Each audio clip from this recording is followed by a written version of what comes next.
जब उससे मेरी मुलाकात हुई थी तब तक मेरी शादी हो चुकी थी और मेरा एक 3 साल का बेटा भी था। पढ़ने का शौक होने के कारण और समय बिताने के लिए मैं अपने बेटे के साथ अक्सर लाइब्रेरी जाती थी।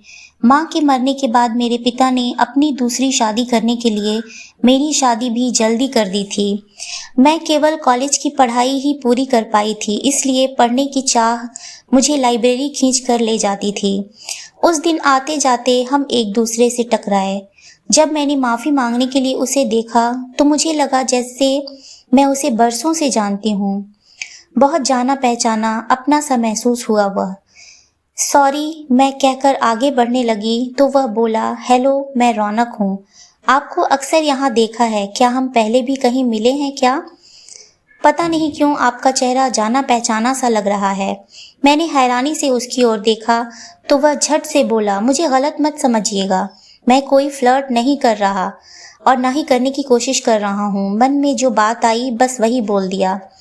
पहले हम कभी नहीं मिले हैं पर मैं लाइब्रेरी आती रहती हूँ, यहीं आपने मुझे देखा होगा। ये कहकर मैं उस सेक्शन की ओर बढ़ गई जो बच्चों के लिए था। मेरा बेटा वहीं था। अगली बार जब मैं लाइब्रेरी गई तो वह शेल्फ में किताबें ठीक करके लगा रहा था। मैं समझ गई कि वह यहीं काम करता है। मैं एक किताब ढूंढ रही थी। जब मैं उसे शेल्फ से निकालने लगी तो लगा कि दूसरी तरफ से और भी कोई उसे निकालने की कोशिश कर रहा है। मैंने उस ओर जाकर देखा, वहां रौनक खड़ा था।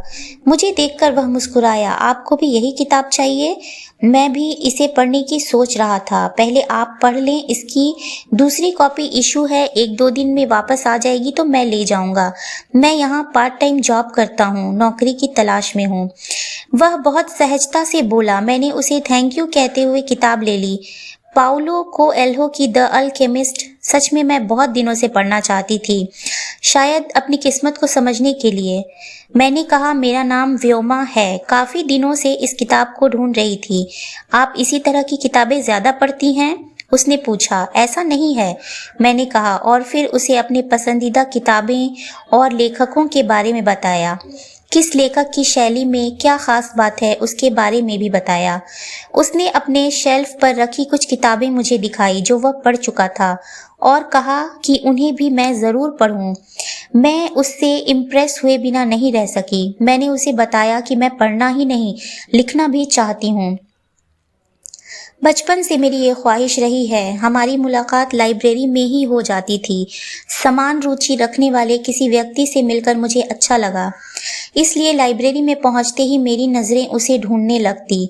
रौनक ने मुझसे कहा कि मैं रोज कुछ न कुछ लिखने का प्रयास करूं। मैं शनिवार और इतवार को एक छोटी कहानी लिखी। सोमवार को उसे दिखाई तो उसने कहा कि कहानी में सिर्फ वर्णन ही न हो, संवेदना भी समाहित होनी चाहिए। बस अभी लिखो व्योमा, गलत सही के बारे में मत सोचो। मैं कोई लेखक तो नहीं, पर पाठक होने के नाते कह सकता हूँ कि तुम्हें अपनी भावनाओं और लेखकी में समाहित करनी चाहिए। पाठक तभी तुमसे जुड़ा हुआ महसूस करेगा। हम तब तक एक दूसरे से अपने मन की बातें बांटने लगे थे। बेशक हमारी बातें शुरू किताबों और लेखकों से ही होती थी। वह मेरे लिए किताबें निकाल कर रखता। आखिरकार मैंने एक ऐसी कहानी लिखी जो न जाने कब से मेरे अंदर चल रही थी। सोमवार को जब मैं उसे कहानी दिखाने के ख्याल से लाइब्रेरी पहुंची तो वह वहां नहीं था। मैं निराश हो गई। उसके बाद मैं वहीं बैठकर कागज भरती रह गई। मुझे तब एहसास हुआ कि मेरे भीतर कितना कुछ दबा हुआ था। बुधवार को मेरी उससे मुलाकात हुई। वह काउंटर पर बैठा था। उसने मुझे देखा और मुस्कुराता हुआ काउंटर से उठकर मेरे पास आ गया। मैंने उससे पूछा कि वह सोमवार को क्यों नहीं आया तो वह बोला, उस दिन मेरा इंटरव्यू था, शायद मुझे जॉब मिल जाए। फिर उसने तुरंत ही उत्सुकता से पूछा, क्या तुमने कुछ लिखा? हम एक टेबल पर बैठ गए और मैं अपने लैपटॉप खोलकर उसे अपनी लिखी कहानी पढ़ाने लगी। वह स्टोरी लाइन से बहुत प्रभावित हुआ। उसने मुझे कुछ सुझाव दिए, मेरी भाषा में कहाँ क्या कमी है वह भी बताया। मैं बहुत खुश रहने लगी थी।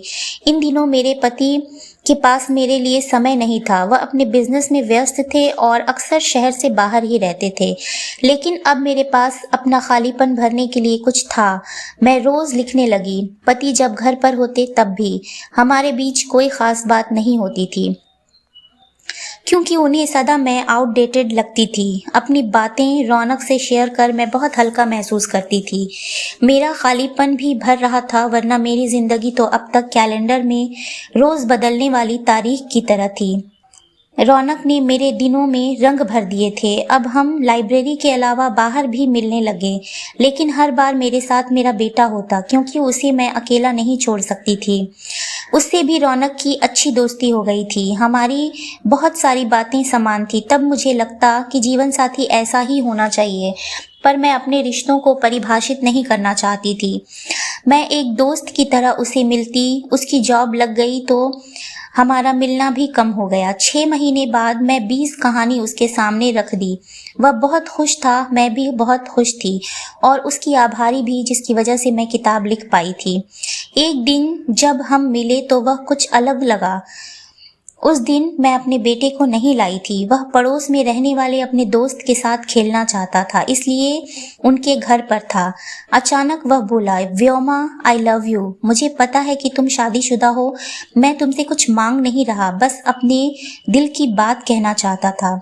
जिस दिन मैं तुमसे पहली बार मिला तभी से मुझे लगा कि मैं तुम्हें बरसों से जानता हूँ। मैं नहीं चाहता कि हमारी दोस्ती में इस वजह से कोई दरार आए। तुम मुझसे न मिलना चाहो तो मैं बुरा नहीं मानूंगा, लेकिन मैं तुम्हारी किताब छपवाने में तुम्हारी मदद करूंगा। जब भी तुम्हें मेरी ज़रूरत होगी मैं हमेशा तुम्हारे साथ रहूंगा। मैं कांप उठी। मुझे लगा अब आगे उसके साथ रिश्ता कायम रखने का मतलब होगा कि मैं उसे अपने साथ बांधने से मजबूर कर रही हूँ। उसे अपनी ज़िंदगी जीनी चाहिए, किसी और के साथ अपनी ज़िंदगी बितानी चाहिए। वह यही डिज़र्व करता है। मैं उसके प्यार को हवा नहीं दे सकती। रौनक, हमें अब नहीं मिलना चाहिए। मैं शादीशुदा हूँ, एक माँ हूँ। उनके प्रति मेरी कमिटमेंट है। तुम एक बेहतरीन दोस्त हो जिसने मुझे खुद को खोजने में मदद की। तुमने मुझे अवसाद में गिरने से बचाया, रास्ता दिखाया कि मुझे जीवन में क्या करना है। मैं तुम्हें कोई झूठी उम्मीद नहीं देना चाहती। मैं नहीं चाहती कि मेरा बेटा भी मेरी तरह अपने पिता के प्यार से वंचित रहे। तुम्हारे मन में क्योंकि प्यार का एहसास जन्म ले चुका है, तो वह कभी न कभी चिंगारी बना मेरे घर को जला सकता है। तुम प्यार पाने के हकदार हो और तुम्हें ज़रूर अपना प्यार मिल जाएगा। मैं तुम्हें मिस करूँगी। एक दूसरे को आहत किए बिना हमें अलग हो जाना चाहिए, किसी जवाब की प्रतीक्षा किए बिना। मैं अपने आंसुओं को रोकने की कोशिश करते हुए वहां से चली आई। 10 साल बाद फरवरी की गुनगुनी शाम थी। एक बुक स्टोर में मेरी किताब का विमोचन हुआ था। मैं अपनी किताबों पर साइन कर पाठकों को दे रही थी जो लगातार मेरी किताब खरीद रहे थे। मैं अब तक 4 किताबें लिख चुकी थी। मेरे पति ने मुझे 9 साल पहले छोड़ दिया था और एक आधुनिक, चंचल और कम उम्र की लड़की से शादी कर ली। उसके बाद मैं लगातार लिखती रही, अपना दुख, खालीपन सब कागज पर उतार दिया। आज मैं अपनी चौथी किताब के साथ अपने प्रशंसकों के बीच खड़ी थी। हालांकि मुझे अभी भी ये किसी सपने से कम नहीं लगता था। अचानक किसी ने किताब आगे करते हुए मुझसे कहा, व्योमा, क्या मुझे भी अपने साइन करके ये किताब दोगी? बहुत जानी पहचानी सी आवाज़ थी। मेरे भीतर जैसे भावनाओं की मधुर संगीत लहरियां चक्कर लगाने लगी।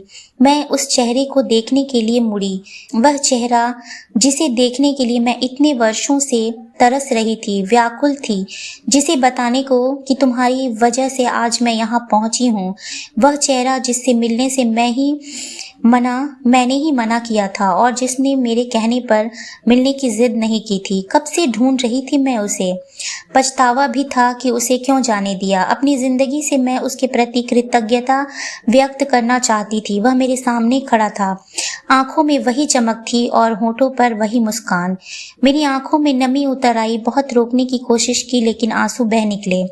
सच कहूं तो मैं चाहती थी कि वह बहें, ताकि इतने बरस जो उसे याद करते गुजरे थे उनका धुंध कम हो जाए और सब साफ नजर आने लगे। मैंने उसके हाथ से किताब लेकर उस पर साइन कर दिए। डियर रौनक, मैं अपनी सारी पुस्तकों और लेखनी को तुम्हें समर्पित करती हूँ। उसके नाम के ऊपर आंसू की एक बूंद भी झिलमिला उठी, पर उसका नाम मिटने के बजाय और चमक उठा।